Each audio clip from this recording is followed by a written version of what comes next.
तो सांग मैंने आपण मैंने जानी कि उत्कलमणि किए जानी जदि जानी ताहले कमेंट करी मते जणा हेले आम ओडिशार जी नुआ मुख्यमंत्री होती से एते भल काम करुँच जे आम उत्कलमणि वीरपुत्र मानकर भी से ना सब भूली जाऊँ चिंता करूँ आम नुआ सीएम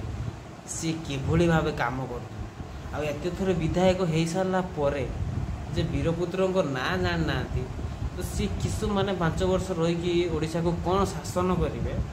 सेटा आपण माने ठीक बुझीपारे सांग मैंने तो चलतु उत्कलमणि किए आम सीएम सार कहते चलतु टिके शुणा मु जानी ए अंचल बरपुत्र उत्कलमणि मधुसूदन दास ए अंचल जन्मलाभ से करथिले कौन कहले सार उत्कलमणि मधुसूदन दास सार गोटे काम करूँ जाकि 5 क्लास रे जाकि बस जो नवीन पट्टनायक 5T कलर स्कूल कर तो जाइए पुणी 5 क्लास रे बसंत तापर पुणी प्रथम है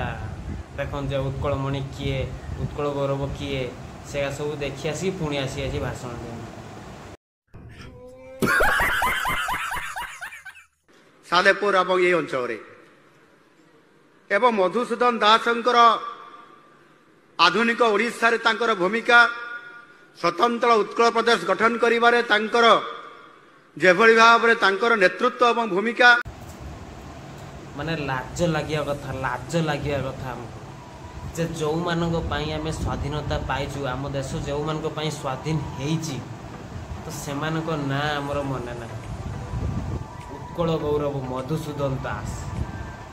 ताने गोपबंधु जीवे गाड़े झाड़ा करिया को हाँ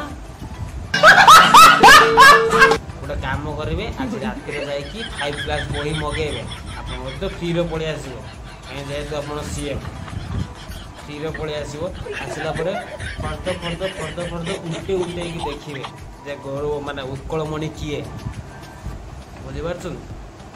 लाज लगे कथा जे मानक स्वाधीन पाइचु से ना आमर मने ना एत थर विधायक हो सारा पर भी